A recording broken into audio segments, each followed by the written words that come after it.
Ladies and gentlemen, from Los Angeles, California, the Doors!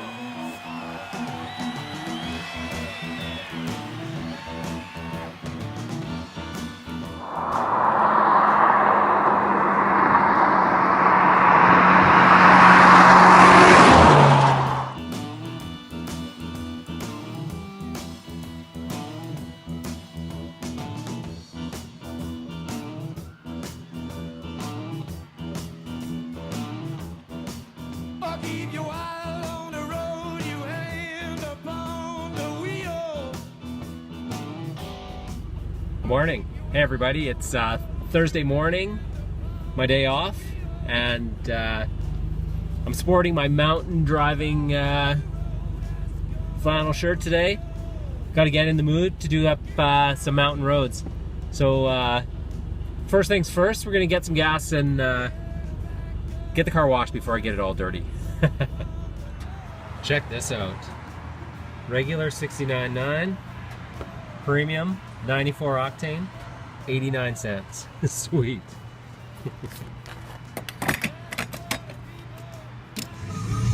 Alright, let's get out of the city.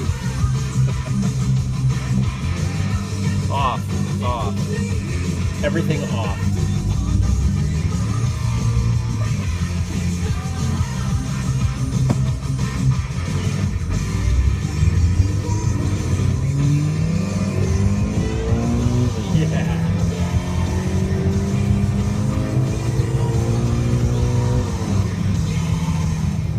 On my way out of the city, I live right on the edge of the city, and we're about 20 minutes from the mountains. I was just thinking this morning, it's my day off. It's beautiful sunshine, and we've got this crazy weather here right on the edge of the Rockies. We have a system called a Chinook, if you haven't heard of this. About 4 or 5 days ago, it was serious negative freezing temperatures, like in the minus 20s. Now, in a given day, we have this warm air that gets trapped along the Rockies, and today it's jumped up to plus 10. Trying to figure out what that is in Fahrenheit. It's probably like 65 or 60 something. Crazy day. So it's beautiful weather on my way out, and I was just thinking today, a lot of people that live in colder climates, and they dream of beaches and getting away on holidays, so they save a couple $100 a month, and then once a year they take their 2 weeks, they take their dog to the kennel, pack up the kids, and they fly out to some place and sit on a beach and don't do much for a vacation. Meanwhile, people like me, we spend a couple $100 a month, and I mean literally a couple $100. I bought my car used, this FRS. It was a 2013, and it only had 13,000 kilometers, which is about 8,000 miles. The former owners had it parked. It had some hail damage, so they replaced the hood. Replaced it with a Cybon carbon hood, which is awesome. But anyhow, end of the story. I picked it up for $20,500. Amazing deal. So I pay about $160 a paycheck. And every Thursday, Friday, I have days off in the midweek. I have a vacation every week. I get in this car, and it is like I'm out of this world.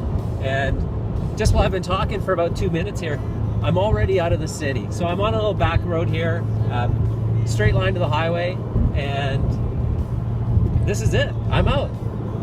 I'm on my beach. I lived in mountain towns for years and years. I lived in Whistler. My last stretch was about 15 years.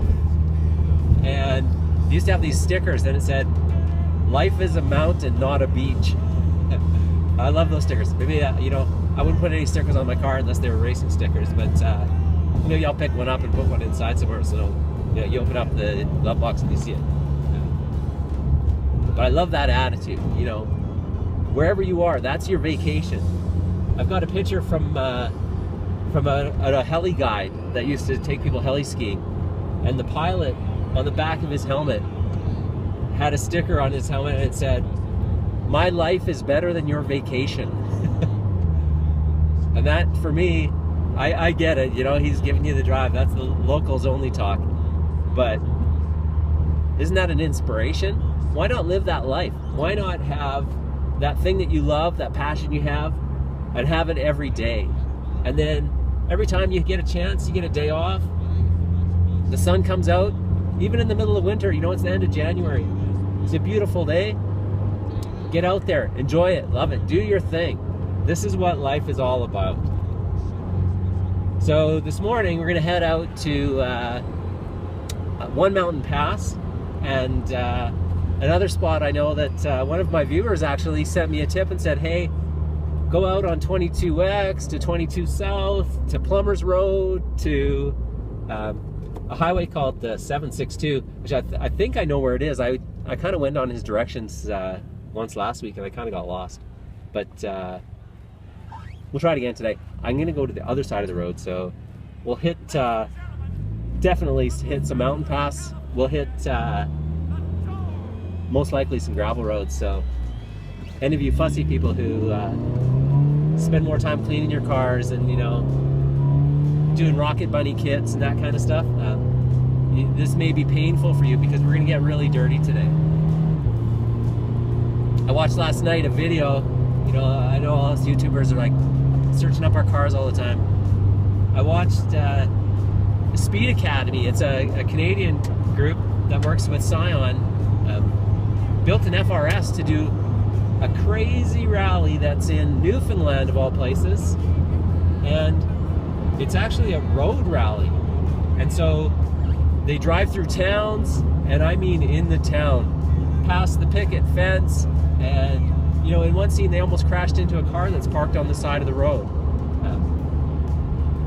But I love that spirit, and you know, if I can say anything about Canadians, we don't get these cars to baby them, and you know, not to hit up any of our racer friends anywhere, but these cars are for driving, and mountain roads, rally roads, that's the stuff I grew up with. So this is classic driving, and I'm looking forward to having a lot of fun today. It's that kind of season. If you're a skier or a snowboarder, there's a ton of snow out there. You know, the trouble for me is sometimes my wife and I, we switch ends of day with the kids, and so I drop off the kids at school at 8:30. I got to be back by 3:30, so I can't really make a ski trip on a normal day off. But I can be out in the mountains in 20 minutes and be burning down some roads, messing around with some cameras, and have a lot of fun in this car. One other thing I was going to talk a little bit about today on my way out, and hopefully that sunshine isn't bugging you too much. The setup for winter is been a little tricky. So I'm going to just pass some cars here and I'll get back to you. So yeah, my setup for winter. You know, if you saw my winter driving vlog, the first vlog I did, we had a ton of snow. We were getting, you know, 4 to 6 inches at a time, day after day after day. We had a foot of snow on the ground. I had this car set up for some serious winter weather. I had over 100 pounds of crushed rock sandbags in the back. You know, some serious winter tires. I've got the Michelin X-Ice 3. And what I learned last week in my little highway adventure, I was out in the mountains last week, at speed, and I don't know if I should say on a closed course without any danger to any animals or other drivers. Do not try this at home. So when you're at speed in this car and you've got a winter tire and 100 pounds in the back, I was actually getting lift on the front end, if you can believe that, when I'm hitting, you know, 160 or, you know, around 100 miles an hour. So definitely one of the things about this car being so perfectly balanced, I mean, it's literally a 50-50 balance in this car. When you put some weight in the back to get some traction on serious winter roads, when you get back out on the normal highway, you got to pull that weight out. You can't go on long trips and drive fast is my lesson of the day. The other thing is that, I've talked a little bit about the Scion carbon hood I've got. Definitely saved some weight and did away with some hail damage that the previous owner had. But the scoop on the front, it sucks in a crazy amount of air. My temps, I probably run cooler than most guys with an FRS or a GT86 or BRZ. But at highway speed, if I'm over 70 miles an hour, these carbon hoods actually have a little bit of lift. And I've talked to the shop and got back to some mechanics, and it's one of those things without stiffening rods and doing something crazy to your hood.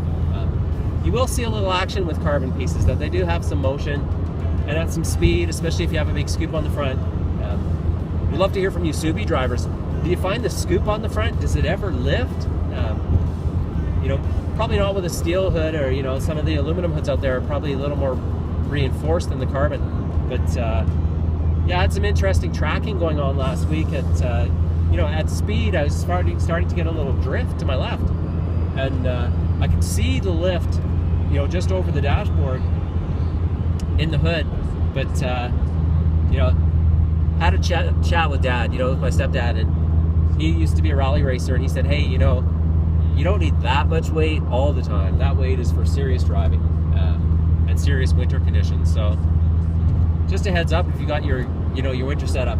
I've got a follower here who just lives actually down the road right here. I'm just passing a different road, and he's got set up studded tires, because one of the roads we'll go to today that he sent me to is a serious winter road. It's not paved. We use a hard pack crush here sometimes on these back roads, like real rally roads. And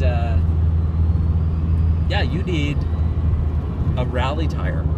And so anyone who has any tips on rally tires, I would love to know that, there's a tire out there, because there's so much great press about having a Michelin Pilot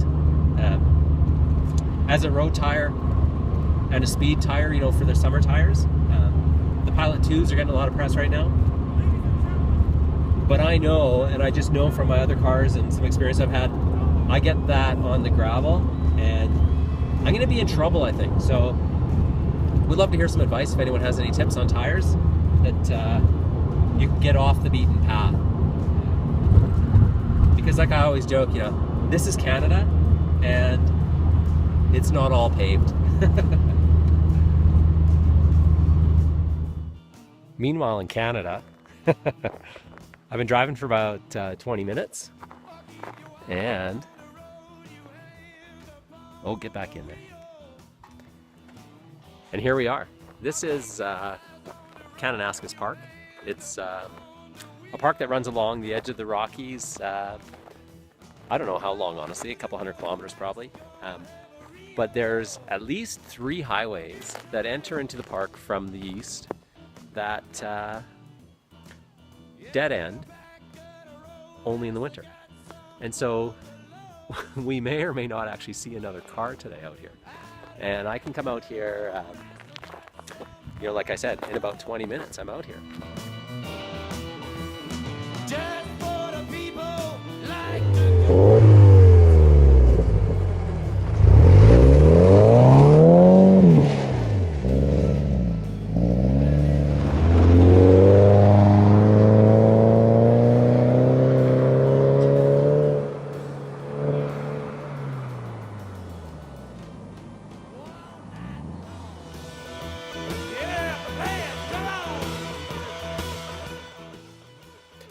Thanks for tuning in, everybody, and be sure to come back tomorrow for part 2 on the epic drive through the Rockies.